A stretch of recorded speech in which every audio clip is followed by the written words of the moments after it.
Simonis here with Audio Star Production Discussion, and today we've got some independent filmmakers with us. We got David Espinosa and Craig Ahrens. How are we doing today, guys? Doing fine, doing fine. Doing great. Thanks for having us. Awesome. All right, so we're going to talk about your film here, The Evil Down the Street, that we've been discussing about here on Messenger back and forth. And it's been hit up on some pretty cool areas like Amazon Prime and IMDb and stuff, and we'll jump into the screen sharing here in a minute to show that off. So let's jump into the beginning process of how you guys got together and wanted to make this happen. We met through a third person, interestingly enough. And I first met David as an attorney. And that's how this all started. CRE was just a small independent company existing strictly of myself, if you will. And David and I started talking. He liked the philosophy, the direction of the company. So he first came in. And then after that, Weston started making great discoveries, finding out that not only was David a great attorney, he's a graduate from UCLA School of Drama. He's an acting coach in the Bay Area. He's written screenplays. He's a novelist. He's a director. So as I started going down this path, and he's just kind of like saying a few things, I said, "No, hold on now." I said, "You have a background, in acting." He goes, "Well, yeah, like 40 years." I was, "Oh my gosh, are you kidding me?" And, I kidded him. I said, "Well, I can't think of another attorney I've ever met, that's had, first of all, any background in our industry, let alone this depth." And then from there, it grew. I asked him if he wanted to co-direct, and eventually made absolutely no sense co-direct. So he was the director of our film. Came on board as co-writer, involved heavily in the process of all of our actors. But we met early on that way, and it was just unbelievably terrific. I mean, it was a God thing, right place, right time, right everything. Awesome. Now, David, as the director, what kind of experience did you come in at with this film, like from your history, like as directing? Well, as a director, film, not much. I'll be honest, I had one prior film, and that one didn't go all the way, unfortunately. But I had many stage credits, and I don't know, something just told me I could do this. And I knew how to organize it. I knew filmmaking was about organizing, and I understood the process of organizing. I focused on that, and I understood why shots are made, how they're made, and I wrote out a shot list, a detailed shot list per scene, and developed that, and stuck to it. And we got together on set. Here's something Craig didn't tell you. We organized this entire film over the phone, over a period of maybe 10 months, something like that. We never met. We had met each other over the phone and decided to do this film, shared the script, started rewriting it, and the first time we met was 2 days before we started filming. Interesting. Yeah, in person. Yeah. We sound much younger over the phone. Don't we all? Now, Craig played a role in the film too, on The Evil Down the Street, right? Bill Lawford. Which I got the pleasure to watch him act on this part. Cool. I loved him in it. It is so, and I can't mention him in this part without mentioning his co-actor, Deborah Romaglia, Right, who played his wife. The two of them were just, every time I shot a scene with them, it was such a pleasure. They were so well prepared, and I was just laughing the entire time. Even though they were dead serious, even in the serious scenes, it was just too much for me.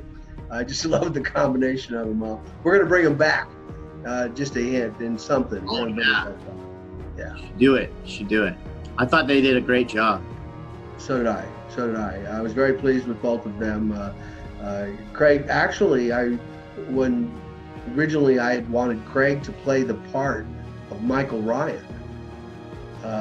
But Craig, being as old as he is, he thought it best he didn't do that. So he had too many. You wanted to play the father of the whole gig, huh? Yes, absolutely. And he has a producer on it as well. His plate was full. He was running around like a chicken without a hand. He was so busy, it was just too much. But he did a heck of a job with Mr. Lawford there, so we were happy with that. So you guys planned this out for 10 months, and you guys were the screenwriters for this too, or? Well, Craig was the screenwriter. All I did was take it and change it up a little bit. But originally, Craig wrote this, and probably he should talk about that because it talks about the origins of the movie. All right, let's jump on to Craig about the screenwriting. Yeah, well, I had it written and then met David, and it's just interesting how it started to grow, where there was a priest in it, but we changed it. I forget what we called him the first time, David, whatever it was. Pastor Bob. There you go. And we changed it to Father Bob. And then, David went through, read the script, started making changes. But the original storyline, the original screenplay script, if you will, was based on a story that I've known for a long time, and one that I felt compelled with to bring it to screen, if you will. And then, David came in, added his expertise, his artistic eye, and then we came up with the screenplay we have. Initially, it's called The Family Down the Street, and then we changed it to The Evil Down the Street.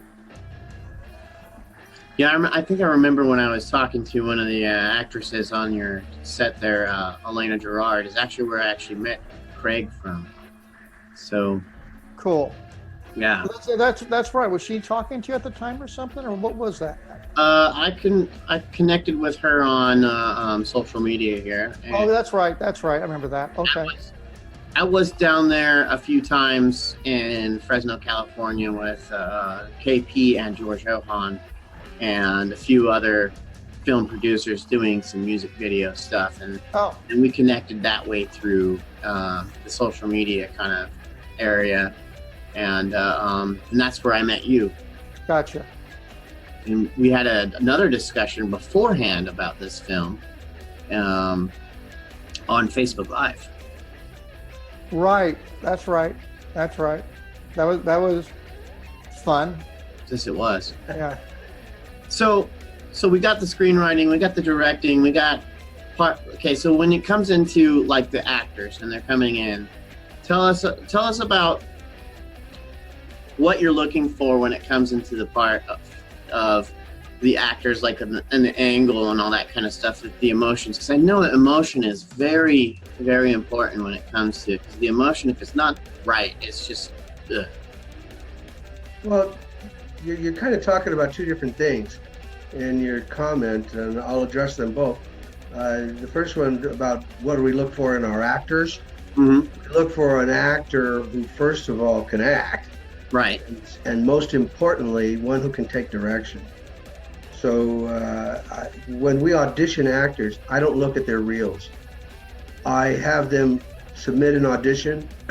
I look at that. If I like it, then I'll look at their reel. I don't prejudice my mind. I don't want to know their background. So consequently, we've cast actors like Elena Gerard, who never had really any background, hadn't done a feature film, and no real formal training. But when I auditioned her, she was able to do exactly what I asked.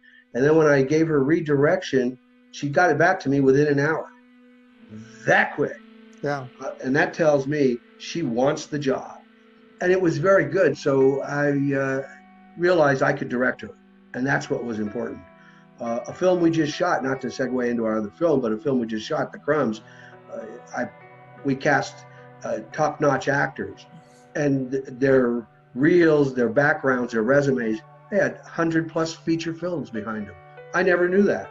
I just looked at their audition, said, okay. Then I gave them redirection. They were good. I said, I like this person. Then I looked at their background. And I was like, whoa, look who they are. So it allows talent to surface. So as to actors, we look for somebody who can take direction immediately, who understands, who's comfortable enough to do that. As to how the angles and the actors on set and working them with that, that's a little bit different. That's the process of, depending upon where we're at in the scene, what we need them to display. What's their mindset? Are they happy? Are they angry? Are they upset, nervous? Are they excited? Are they lonely? Are they sad? Whatever it is, their mind, their state of mind is. And what do they want in that particular scene? Do they want somebody to pay attention to them? Do they want love from somebody? Do they want respect? What do they want? Whatever it is they want. So the angle will often reflect that need. Here's an example. Let's say somebody's looking for love, just to make it straight up. And there's a person standing by them, and the person who's looking for love is sitting.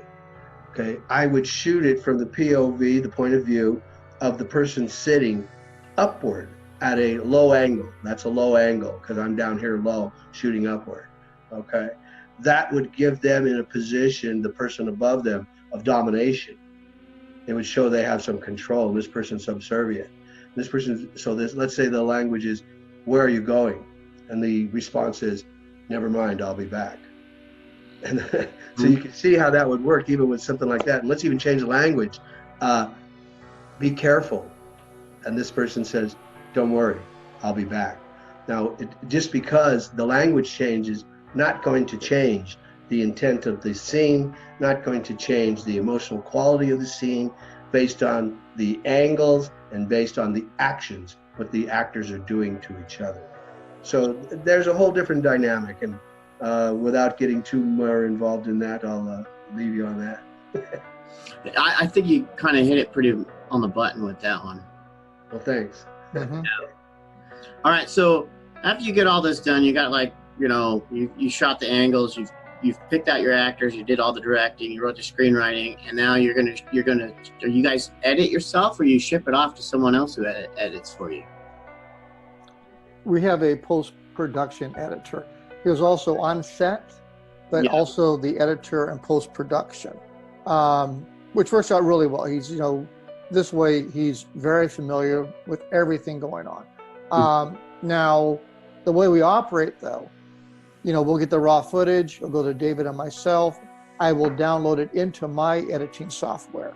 So we'll communicate with our editor through edits, as compared to emails or conversations.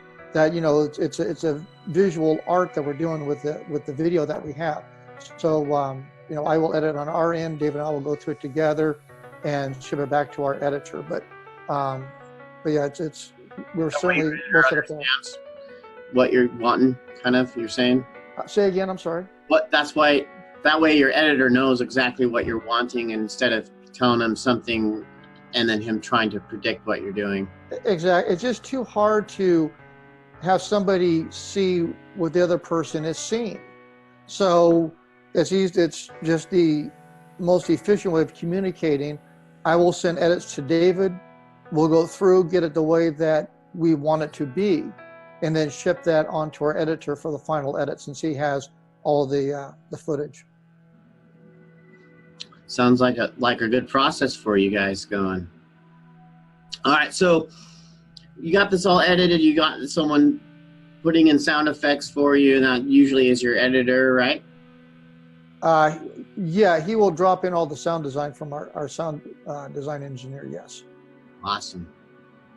Correct. Cool. So when you wrote this script, we're going back to that, kind of spotty a little bit here. Sorry about that. You took this as a true event story, what I read off of multiple sites here. So we go into here on IMDb real quick. Sure. Show this here.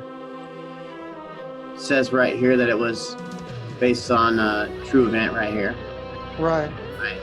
And you guys got this credit here, and it shows everyone that's in the film. Now, did you kind of try to keep that story as close as you could to what you knew on the true events? Yeah, and I'm speaking for David too, that as director, he did an exceptional job not embellishing the story. It wasn't like afterwards and saying, I don't know what story we just shot. I sure like it, but I have no idea what that was all about. That, yeah, we stayed true to the story. So you're not going to see any head spinning around or anybody crawling up a wall. That's not this story. You know, the people that are the most important tied to this, let's say the family in question, if you will, I think we, spearheaded by David, showed them great respect that the story was told, that what the story was in real life. That's the best way I could say it. Awesome. All right, so now after you've got it all edited, it comes to the next part on the process of getting it distributed, right? Yeah. So you got it up here on Amazon Prime, and you've probably got it on a few other places and stuff, and you got it on IMDb, and that right there takes a lot of networking and connections to get that going, correct? Yes. Right now, the only platform it's actually on is Amazon Prime, and for probably the next 90 days. Mm-hmm. It'll be also on Tubi TV. But yeah, we worked really hard at AFM in November. We met with close to 90 distributor candidates.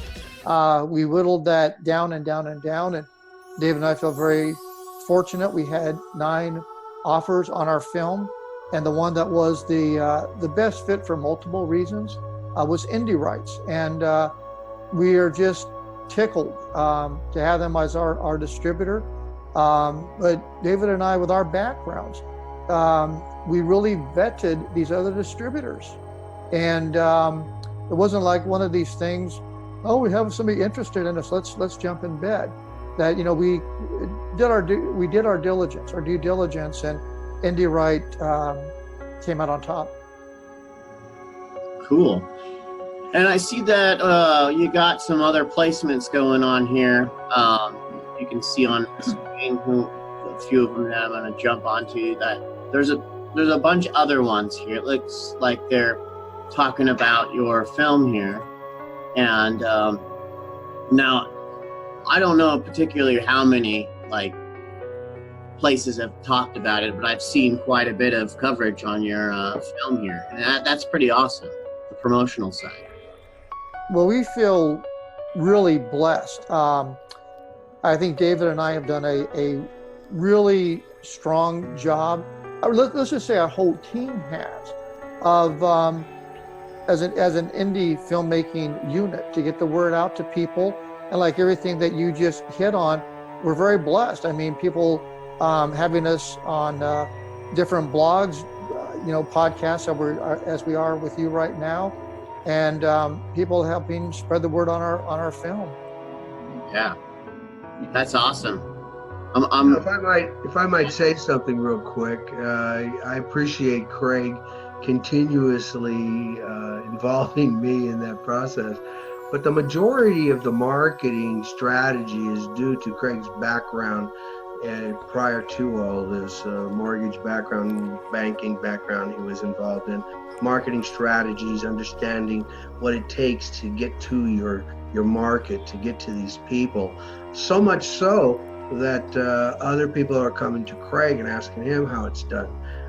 And so although he includes me, I gotta say, it's my partner. And if it wasn't for that diligence, no matter how good this film may or may not be, regardless of that, if the diligence is not paid attention to in the marketing aspect, it doesn't matter. I've seen bad films very well marketed, and I'm going, how did that get on the screen?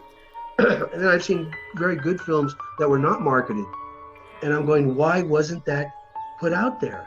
Mm-hmm. So it's just dependent on those components, and there's multiple components and facets to filmmaking that fortunately between the two of us, we've been blessed to understand to a certain degree. We're not experts by no means, but to a certain degree, we got a good understanding of what it takes, and you have to stay on top of it. The due diligence, the constant daily, and I mean daily, 24/7 activity that we've put forth to do this is what I invite all indie filmmakers to pay attention to. That's what this is about. Well said. So you guys have got some more films coming out here soon, right? You're working on one right now as we speak. Yes. Awesome. The next film coming out will be The Crumbs that we shot in April. And it'll be coming out after the first of the year, probably January or February of 2020. And you have any of the same casting in this next one, or is it a whole new like take of casting? Are you talking about The Crumbs or the project that we're in pre-production? Crumbs. Yes, there are a couple of people. Same people. Nice. You might see a couple of familiar faces. I might. If you look closely, even yourself, you might even see yourself there. I might even see myself in it, huh? You never know. You just never know. Yeah, you might Photoshop me in there. We are old but very cagey filmmakers. That's funny. So you got The Crumbs coming out, and you're in that process of the editing right now at the moment with it. Yes. All right, sounds good on that one. So you've had the next one planned after that, right? So how many videos you got kind of planned in a process? Well, we're trying to keep going with at least one a year. One a year? Well, that's we can maybe catch up a little bit further as we go along, because we're working on scripts all the time. We have scripts already completed that we've shelved for a minute for various reasons, and two that we're currently working on. One that will be the next production we do, and then the one after that. So we stay focused. That's what this is about. Here's the situation. We're too old. We don't have the time. We can't afford the luxury. So you got to keep pumping it and going, right? That's it. You know, it's like we do films, so we drop dead, and then after that, we won't do any more films. That's it. It's a wrap. A wrap. Awesome. So as an independent film maker, or like a independent actor or artist or music artist, what could a person do to get their foot in the door in this filmmaking? Live a life. Get some life experience. Hang out on sets. Don't start meeting people. Work for free for a moment. Just for a moment. Worth selling. And then start selling. Get real good, and then get fast. That's it. And know as many things as you can. Start wearing as many hats as possible. You know anything about the lights, behind the camera, in front of the camera, where are you? The more you know all the way around, because it's a total art form. It's like asking somebody about painting, for example. You know, you don't just know about what a picture looks like. You got to know about color and contrast and depth and all kinds of stuff, blending and the proper brush, and even down to the type of canvas, and then what type of paint you use. So there's a lot of questions to be asked, and all those things come into focus at once. So with our business, you're asking about how does somebody prepare themselves for one of the most complete art forms on the planet. Wow.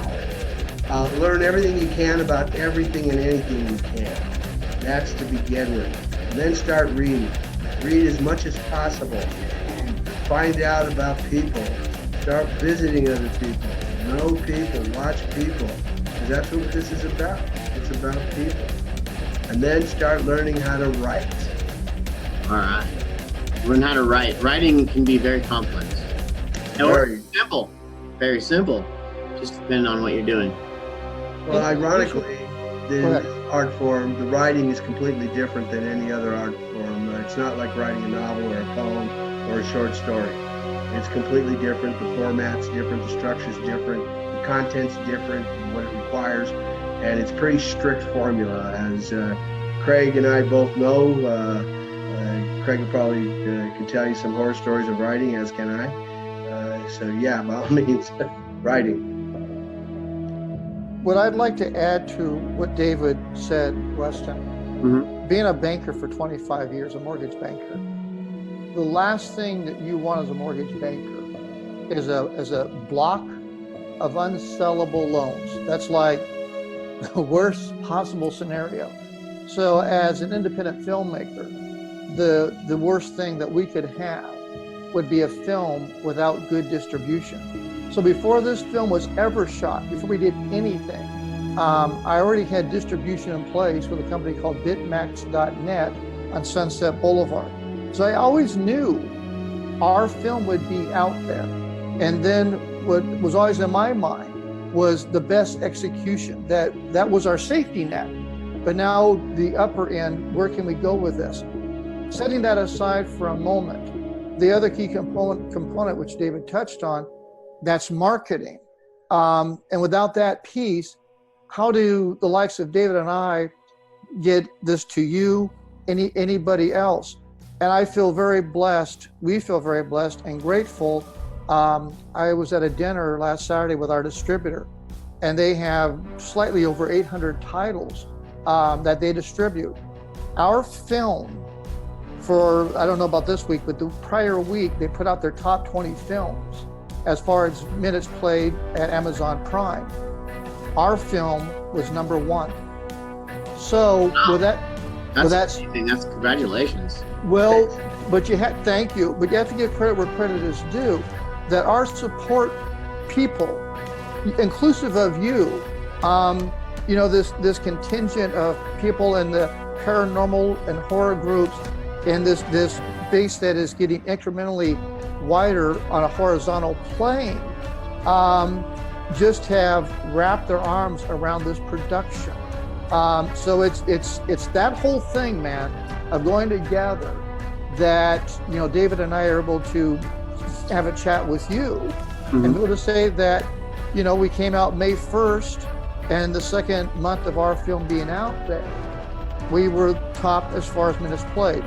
We'll see what the future holds, but we're just two old guys that really work hard because we have to, because we're old. I'm kidding. but for your filmmaker audience, that they want to. There's a few strategic things they need to do.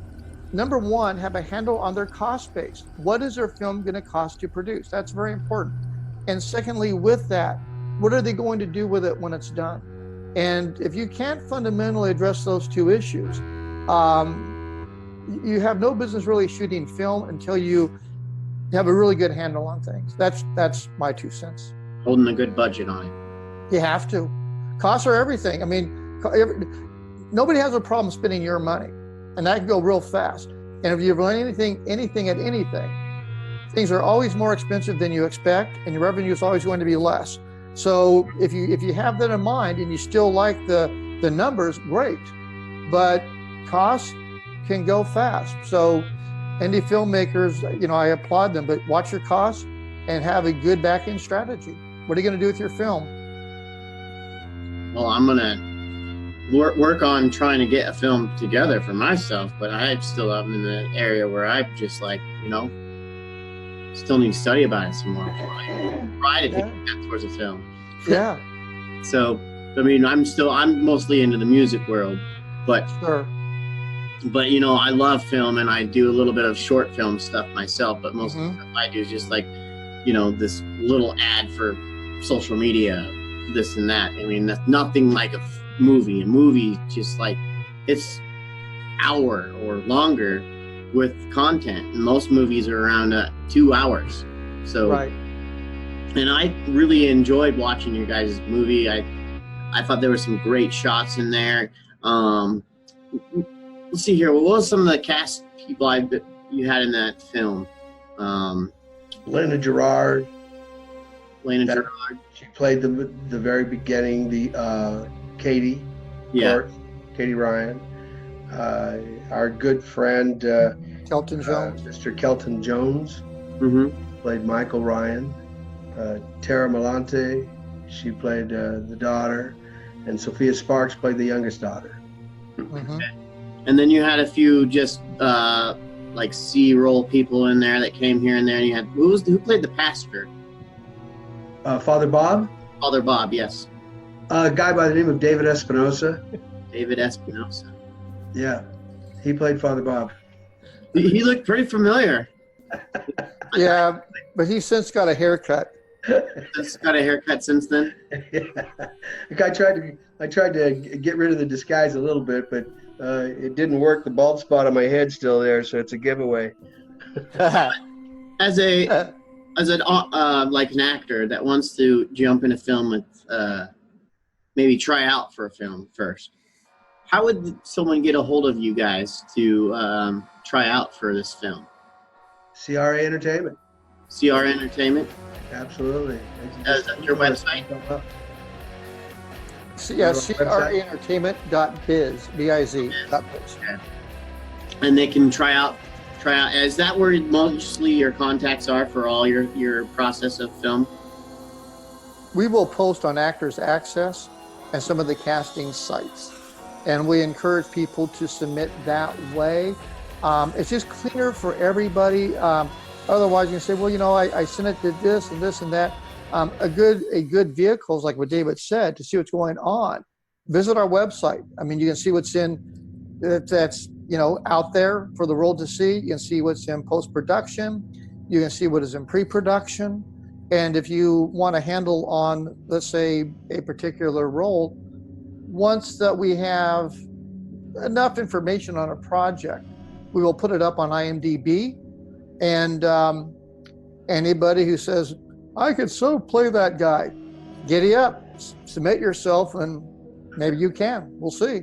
And there's a submissions process for IMDb, right? So that way you can submit onto there or something? Oh, yeah. IMDb is a terrific platform. No, not on IMDb, Actors Access. IMDb just has our content, what we're working on, let's say what's in pre-production. And then we'll be post, let's say Actors Access. All they need to do is type in there and see if our film is up there as far as pre-production. Then, like I say, if they see a role that catches their eye, they can submit. Now, on the back end, we will select those actors that we feel best depict that character. And then those actors, we will send out an invite for them to submit a taped audition. Awesome. So if any actors are listening in, they can definitely submit in by going to those areas that these two gentlemen talked about. Oh, yeah. Yeah. Right now, I think that might be, as an actor, would have to be like just starting out as the guy in the background walking by while you're acting. Because you got to start somewhere. That's yes and no. It just depends upon your level of trust in yourself. I've seen people, like I said, the young lady who played Katie, she never did a feature before, but she had enough faith in herself to just go for it. She didn't care. And that's the attitude you need. You need an attitude. You don't care what anybody thinks about you, what they may say, whether you're too fat, too ugly, too old, too short, whatever. So what? And you give it your best shot. And those are the people that get cast. You got to want it. Yeah. Doesn't matter who you are. You think you got it in you? Submit. Ask for an interview. Ask for an audition. You'll get it. We'll get you the sides. You tape it, send it back. If we like it, we'll call you back. If we don't, well, you won't hear from us. That's the way. And Weston, I would like to add this. Some actors, I have been really impressed with their marketing and what they have done. And Dave and I have discussed this. My attitude is good for them. They have privately reached out to both of us in Facebook Messenger. Hey, I just saw you go down the street. I really like that. I just want to introduce myself to you guys. I'm an actor. Like to, be in consideration future projects, blah, blah, blah. And I just told David, this one person, I appreciate her approach. She has a nice body of work.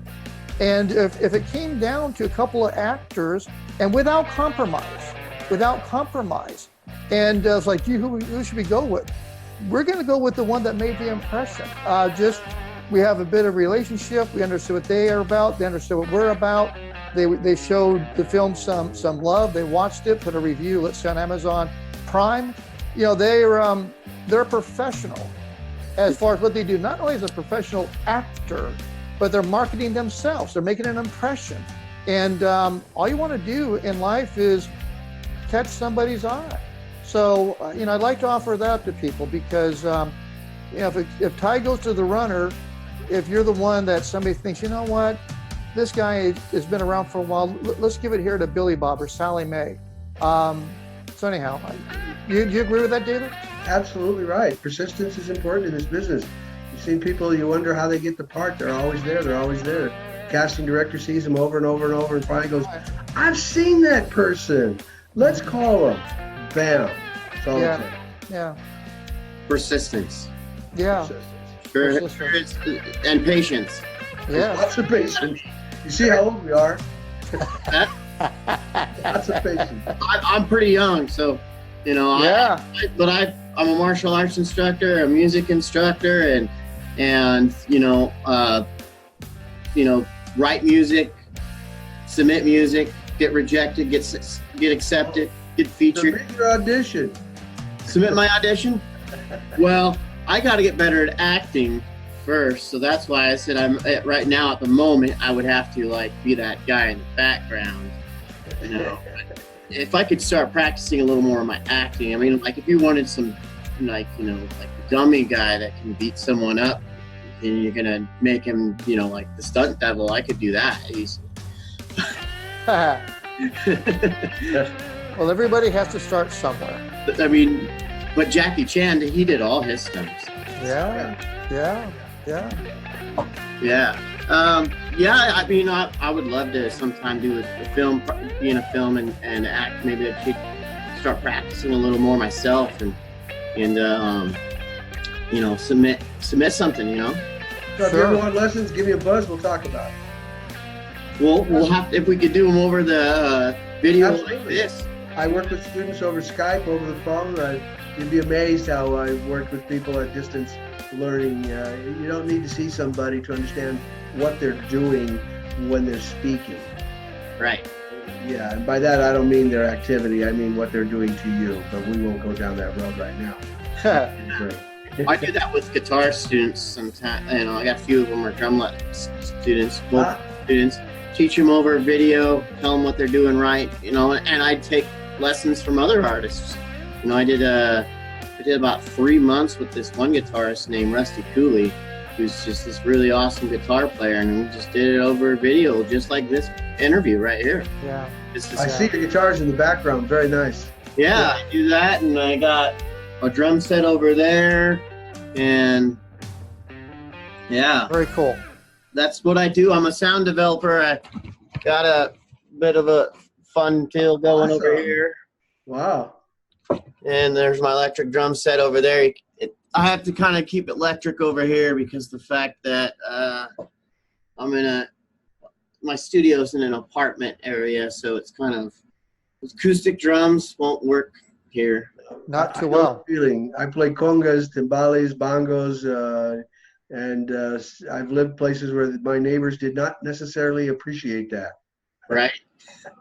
Right, bastards. My acoustic drum set sits in the storage unit until I can actually pull it out to perform with a band or something, Cool. But most of the time when I'm performing, I'm playing guitar. So.